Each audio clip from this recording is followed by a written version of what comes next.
It's Monday night, and that means I get to party with my bestie, Mike Golic Jr., Jason Fitz. I'm making it weird out of the gates. You know what I like to do.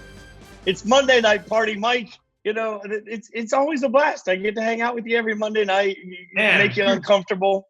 Really just stumbling out of the block right here on our way to Weird City. Thank God we have a good game that can save us from this right now, and a guest coming on later who's going to balance out the cool that lacks when you and I get together. That is a fair point. We do have just a superstar guest coming up. I don't know who's got pictures of who, but we're starting to get good guests on this show. So I'm thinking something is working out. It's going to be a good day. Now, we've got an interesting Monday night game tonight, Mike, because this was one of those moments that not everybody thought it was going to be a great game, right? So tonight we get Cowboys and Bills, and this was the first time that Monday Night Football had been in Buffalo in 13 years. But coming into the game, you've got a great Cowboys team against a not great Bills team in what looked like it was supposed to be a slaughter. And this is why you stay up late to watch the entire game. It really was something. And as usual with these, my favorite part is looking back and seeing just how many guys were getting the start of their career. The where are they now? To speak your love language, Jason, the VH1 behind the music on a lot of these guys going forward from this game is a pretty fascinating jumping off point, because you're right. In addition to being the first Monday Night Football game in 13 years for the Bills, this was also the rookie year for one Marshawn Lynch, for a future Hall of Famer, and Jason Peters, who is still playing football right now as a free agent. You can go on the list of guys that are still continuing their career at this point or work for us. It really goes one of two ways. Well, and, maybe I'm just biased at this point by what we've seen on The Last Dance. But if you've watched The Last Dance at all, one of the things I keep saying is imagine if social media existed the way it does today back then. So if you're watching The Last Dance and you're saying, oh, my God, imagine if the front office was about to destroy a dynasty that wanted to stay together because of ego. Imagine if a star player decided he was just going to take a week off and go to Vegas in the middle of the season, how we would have reacted. Imagine if a Dallas Cowboys quarterback of today, one Dak Prescott, had gone into a game on Monday Night Football and then just had a nightmare of a night where all he did was turn over the ball. Imagine how Cowboys fans would have reacted to a Tony Romo-like night for one Dak Prescott. That was part of the story of this game, is that it didn't just go bad for Tony Romo. It was horrific for Tony Romo. It was bad enough. So you go in the first half alone, Tony Romo tosses 4 picks in this one. And in nowadays, thinking that a quarterback would survive that and get to stay in the game is almost wild. And lest we not forget, this is coming a year after the playoff game where Tony Romo had the botched snap. That legacy-defining moment for Tony Romo was not that far removed at this point, as we were week 5 or 6 of the season, wherever they were at. And so now you compound that with this kind of performance on the big stage. And, man, you know how, live on First Take the next day, the way we're going to overreact to Monday Night Football.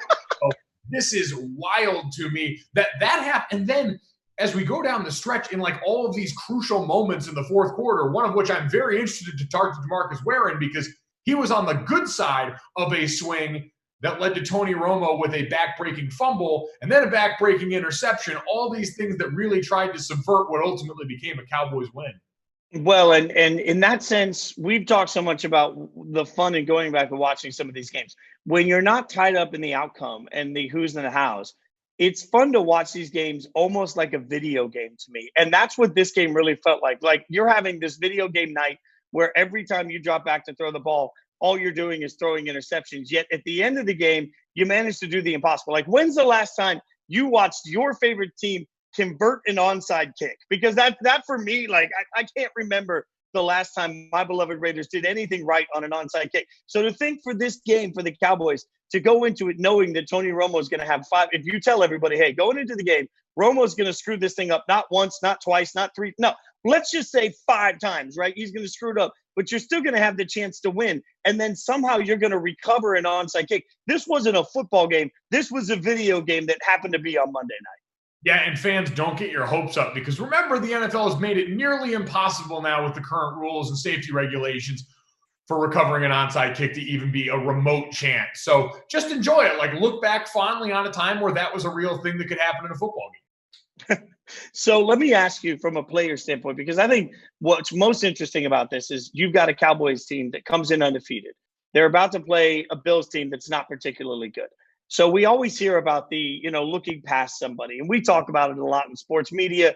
It always feels kind of lame to me. Like an athlete, a professional athlete, isn't really looking past an opponent. But man, I went back and rewatched this.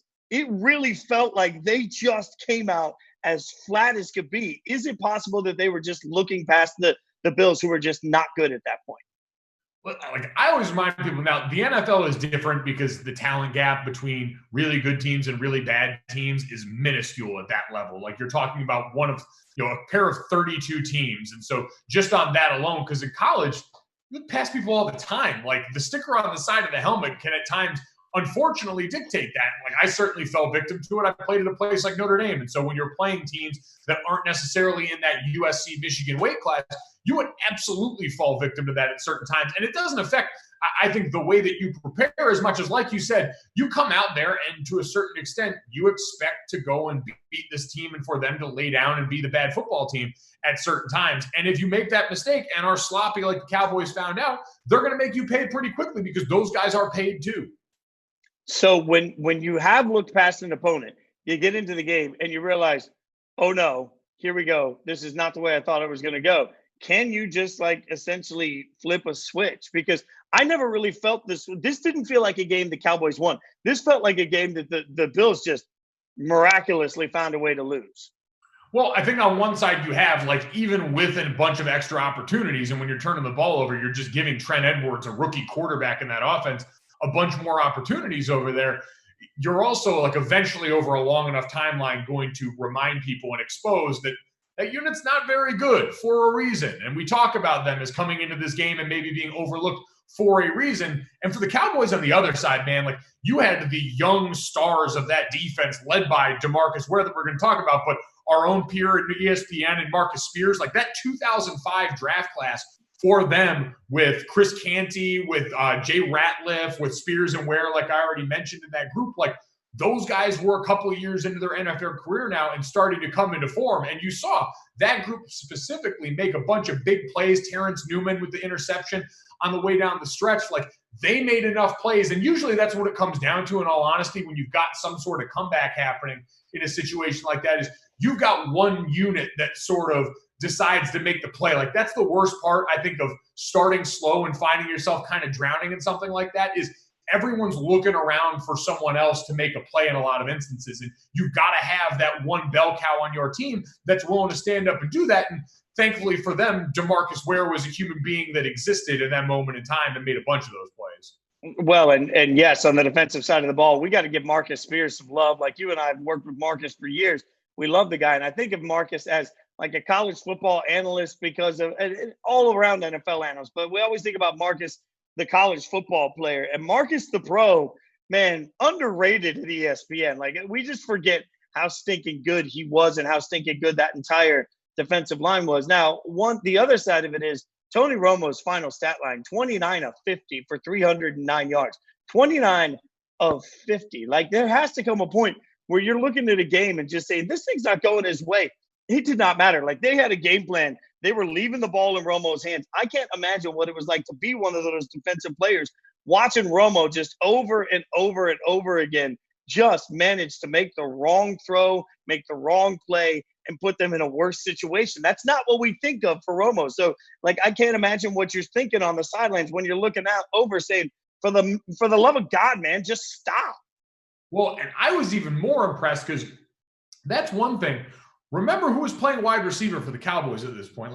Terrell Owens was on the sideline, and Terrell Owens was on the sideline composed and trying to talk to Tony Romo to get his head back in the game and keep him in a positive state of mind. All these things that I do love. One of my favorite parts of these games is going back and getting to listen to the old broadcast booths on this one. And you had Ron Jaworski in there with Tony Kornheiser and anyway, you had those guys in the booth in there, and you heard Tony Kornheiser looking at this and going, are we amazed at the version of Terrell Owens we're seeing right now? The same guy who going out there and listen, that's my quarterback was apparently a thing for a reason. He had decided to go to a bit more zen place for this one. Well, and I'm not sure how you accomplish that right in that moment. And also, you mentioned on the other side of the ball, by the way, Marshawn Lynch. Like, we get so obsessed with Marshawn Lynch, the Seahawk, and we just almost forget about Marshawn Lynch, the Buffalo Bill. And I mean, it's the same running style, right? Like, you're just watching him take the ball and run so aggressively at people. And I sat there and watched him do it and thought, how does he not get frustrated? He's not getting more offensive help. You know, there's very little help for him in that situation too, where he's asked to do everything against, as we mentioned earlier, a stout defensive line. Like, that was not an area of weakness for the Cowboys. And it felt like the Bills just didn't have a game plan other than give the ball to Marshawn and hope and pray.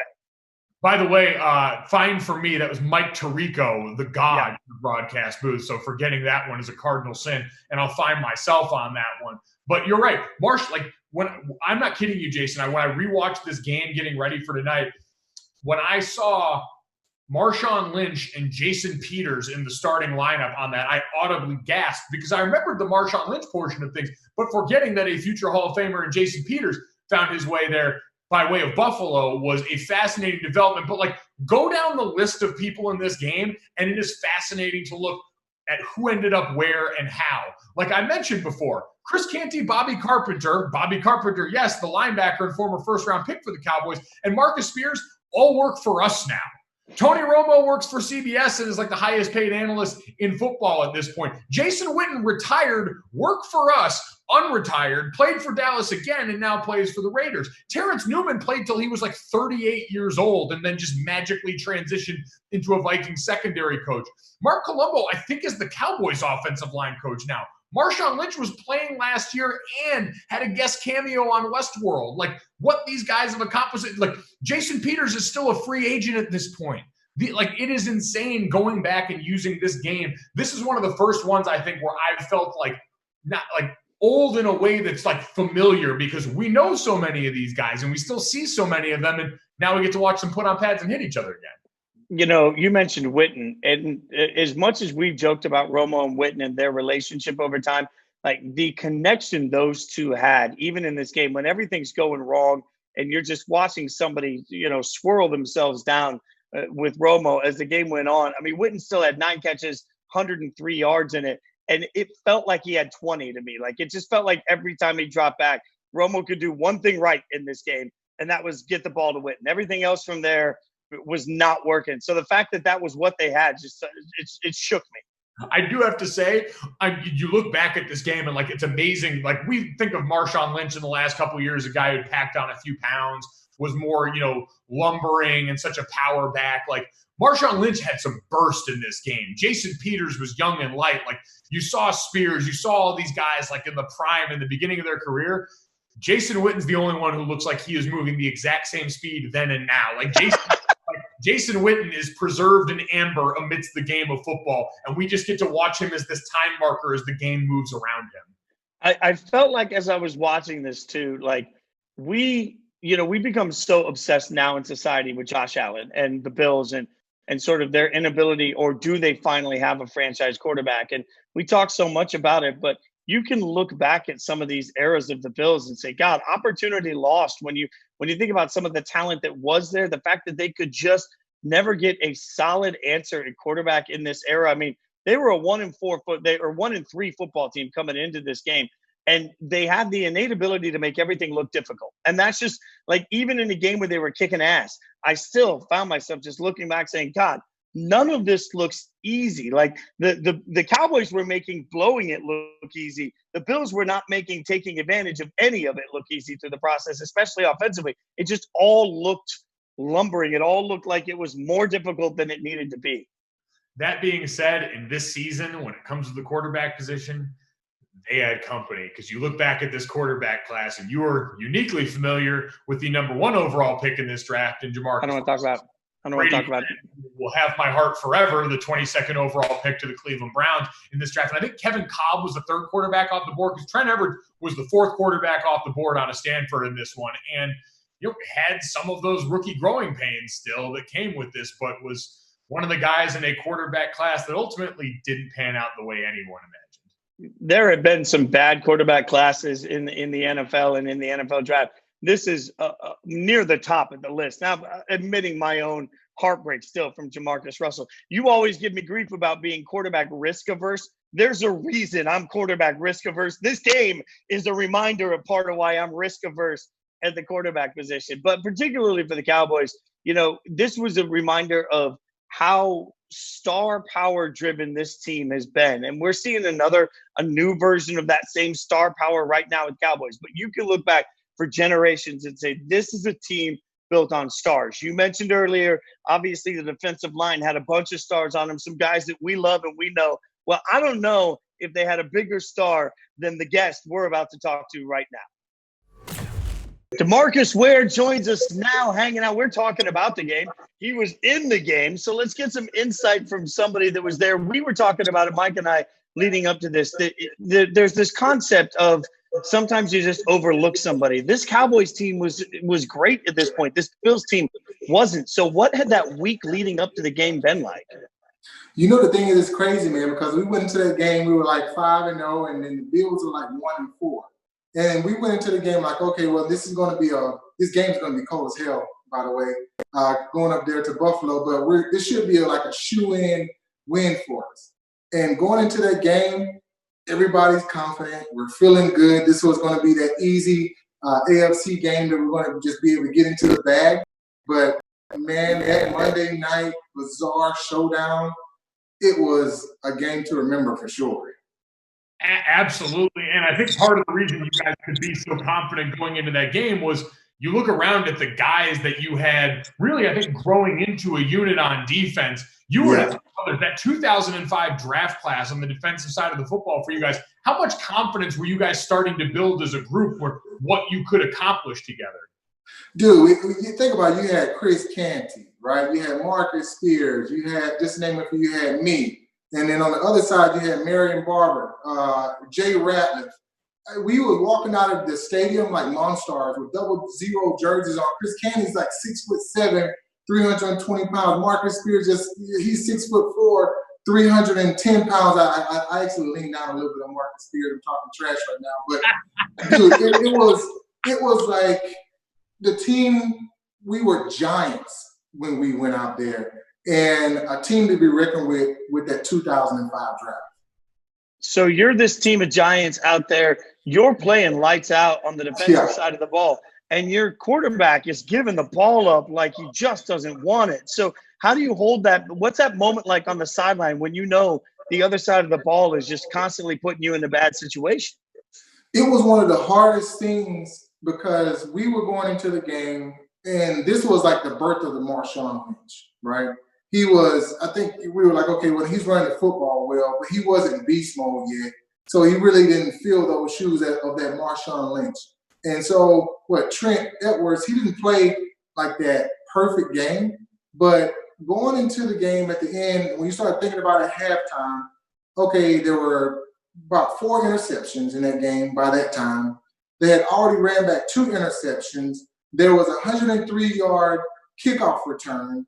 And I'm sitting back thinking to myself, we're going to lose this football game. And going all the way to the end, there's about 25 to 20 seconds left, and they're up by 8 points. We know we're going to lose. And God willing, we kick an onside kick, and we were able to get the onside kick. And in 20 seconds, we were able to be up by 1. I think it was like a 25 to 24 game. Just taking us through that game, it was like a +5 turnover differential. You don't win games that way. You don't win games if you give the ball up 5 times in the NFL. Not even probably 1 time. And in that game, we were able to win some way, somehow. And that was one of those miracle games where stats didn't matter. It was all about, at the end of the game, how we closed it out.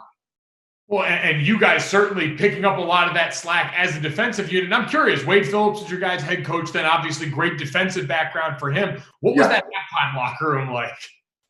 You know what? When Wade went into the locker room, he was like, guys, we still have to bring the heat.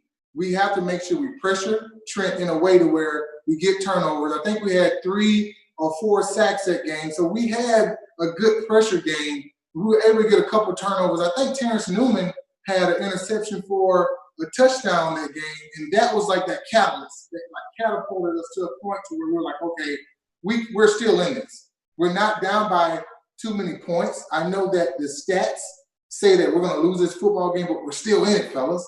And that was that type of mantra Wade Phillip was giving us at halftime, that we still can do it. We got to bring pressure, and we got to kick some butt all the way to the end. We hear all the time in the media, people talk about sort of launching points, that getting a little bit of a win like that can sort of give you momentum moving forward. Was that real for you guys? It was. Going into that game, guess what? We were 5-0. We thought we were going to go in there and win. We had the cat in the bag. But then after all the turnovers, the kickoff return, we were starting to get deflated a little bit. And I think that play by Terrence Newman, him running that ball back, let us know that we still got this. And you're going to have that roller coaster game every once in a while. But at the end of the day, we can close it out the right way. And I think it was like, a 54, 53-yard field goal by Nick Folk at the end of the game. We were just like sitting on the sideline like, oh, my God, like, are you kidding me? We actually won this football game. But then we looked at Romo and we're like, dude, you can't do that shit. Like, you can't. Like, you cannot throw 5 interceptions. We're not going to get in the postseason with that type of play. And certainly correct on that one. And that was coming off a year where Tony had that botched snap in the playoff game for you guys. So certainly had to be a lot of tension building up around that. But I am curious because you mentioned the name Marshawn Lynch in this, but we know you're tackling him, but that's not your head-to-head matchup. Like, you also had a young Jason Peters out there at left tackle for Buffalo at the time. What was it like going into that matchup with a guy that we know now is like yourself, Hall of Fame credentials, when he decides to hang it up? Dude, Jason Peters at the time, I remember playing him in college in Arkansas. It was Sean Andrews and it was Jason Peters. Jason Peters played tight end. Sean Andrews played right tackle. So imagine getting in a 6 technique between those two guys on goal line and trying to hold an anchor on that. And so all of a sudden he goes and plays tackle for the Buffalo Bills, and they're just raving. You know what? Jason Peters, he's a beast. He played tight end. I said, a tight end cannot block me, man. Like, I mean, do you know who I am? That's exactly how I was actually thinking. And then all of a sudden, I looked at him. I'm like, dude, this dude is like 330 pounds, about 6'5". It's not a freaking tight end. This is, I mean, he was like the ultimate body type for a left tackle.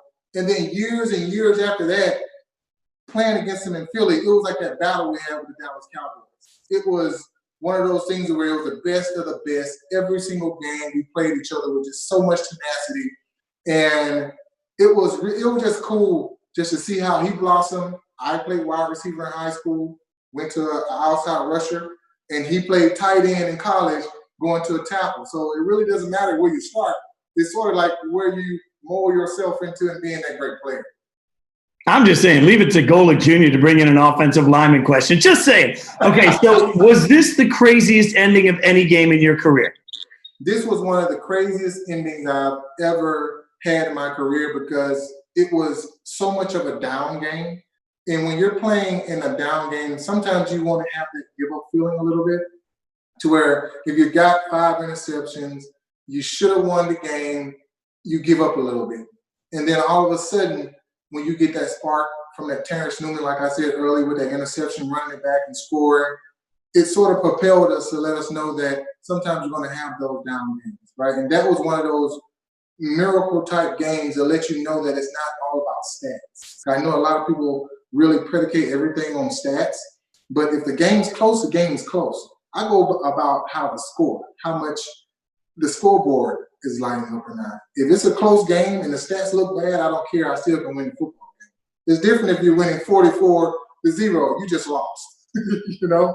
So I just think that that was one of those miracle games for me. And it felt good to be in that type of game, but that was a game changer for me. No doubt about it. And there's a reason we're re-airing it, because it is that time of all-time comeback for you guys that didn't have a lot of those close games like that in that season. So I'm curious, we've talked about so many of the great situations, so many of the star power on the field for this game. I want to stick with that coaching staff because we all remember, like, we just finished the Jason Garrett era as a head coach in Dallas, but at this point in time, he was still an assistant on that staff. So what were your memories of Jason Garrett early on in his time in Dallas, now that we can kind of look back on the totality of his career? You know, the thing is, with Jason Garrett, a lot of guys don't know how much of a motivator he was, just like his dad. He would come in and tell us stories that would like motivate us to a point where we want to run through a brick wall, man. And it was just so cool to be in a room with him. And he knew everything, like all the scenarios from special teams, the defensive scenarios, the offensive scenarios. And I mean, the Giants, they got a really good coach in him, and he's like perfect for their scheme. They want to run the football, right? Make the field open up and beat you deep. And just with that type of mentality, he won a lot of football games. I know the Giants will win a lot of football games as well. But he was a great coach, and you got something special up there. DeMarcus, we appreciate you coming in, hanging out with us, man. We appreciate your time. Next time we have you on, you guys can explain to me what kickers practice other than onside kicks, because I would think that's all they work on. But we appreciate that's all they work on. They don't practice, man. The kickers don't practice, all right? They got 30 minutes. You just almost pissed me off when you just talking about these kickers. I'm going to get on this a little bit. But 30 minutes before practice, they're out there and they practice, right? And we have a special teams practice, and they don't come back out there, and we have a 2-hour practice, all right? And so then when we're done, they're putting their clothes on, they're leaving in their car going home. And guess what? We have meetings all day. But at the end of the day, when it's time for those kickers, when there's 3 seconds left and they got to kick and win that football game, the coach always said, you got one job, and that's to put it through those freaking uprights. And I got mad respect for those kickers, man. Again, thanks to DeMarcus Ware giving us the insights from the sidelines in the game. Mike, I don't know what we've been doing to get special guests 2 weeks in a row that rock so hard, but I feel like we're on a roll right now. So, I'm not sure what's coming next, but I feel like we're kind of getting superstar status. Feels good, although I feel like it was a missed opportunity for us to not get more dirt on. Again, all of his former teammates that are now our current teammates in Chris Canty, Marcus Spears, and Bobby Carpenter. So maybe next time we have him on for a game, we'll dig up something on those guys. Can we also acknowledge Bobby Carpenter, as you noted from the broadcast, some interesting facial hair in this one? Like we know Bobby Marks for the locks, but he went facial hair this time. I was amazed, man. Bobby Carpenter, like, listen, carved out of a side of marble, right? Like, we're all aware of that. But what I was not aware of is, I forgot, like, the flow that he brought with him from Ohio State to that defense. But, yeah, I caught him. They were showing Wade Phillips on a close-up in this game. I want to say in, like, the third or fourth quarter. And right behind him, Bobby comes walking by, and you see Fu Manchu action in this one. So, Bobby Carpenter, good for a little facial hair goofing. So I'm going to call tonight's game the pain game, because I think for both fan bases, they get a little bit of pain tonight. For Cowboys fans, they watch this game, they get their recap, they get to remember through all of it that they had Super Bowl caliber talent year in and year out and didn't make it happen with this regime. For Bills fans, it's another kick in the no-no places from the Cowboys specifically, but another reminder of just how bad and how difficult it's been at times. I've always heard, like, bad teams find ways to lose and good teams find ways to win. This was a little bit of that in reality in the Monday Night Football landscape. It was, and it was also, like DeMarcus pointed out, a wake-up call for this team. When you are young and believe yourself to be good, every once in a while you need your cage rattled. The difference is, and the benefit is, getting to do that after you win as opposed to having to correct after a loss is the difference between keeping your team on the trajectory that theirs was that year for a deep playoff run versus being a losing team, unfortunately, like the Buffalo Bills. Do you think they even watched like the Tony Romo film when they came in the next week? Did they just tear it up and say, hey, we got lucky, we got one? Yeah, been a part of a couple of those. You tend to have some sort of, whether it's, at our point, it was chucking a DVD. For them, it might have still been actual film at that point as I try and age shame some of our colleagues. But either way, you bury it, you get rid of it, and you move on to next week. And thankfully, we have the benefit of history to know that things worked out a little bit better for Tony Romo from this point forward. Tony Romo is going to be beloved forever for the broadcaster he is, no matter what the conversation is for the quarterback. I know one thing, tonight is one of those games you come from the beginning to watch everybody at their worst. You stay for the end to watch the collapse, but also the onside kick. I still don't know what it feels like to have my favorite team convert one of those. He's Mike Golic Jr. I'm Jason Fitz. We're with you this Monday. We're with you every Monday, getting you ready for the Monday night party. Mike, let's go enjoy a little bit of chaos at the expense of both fan bases tonight.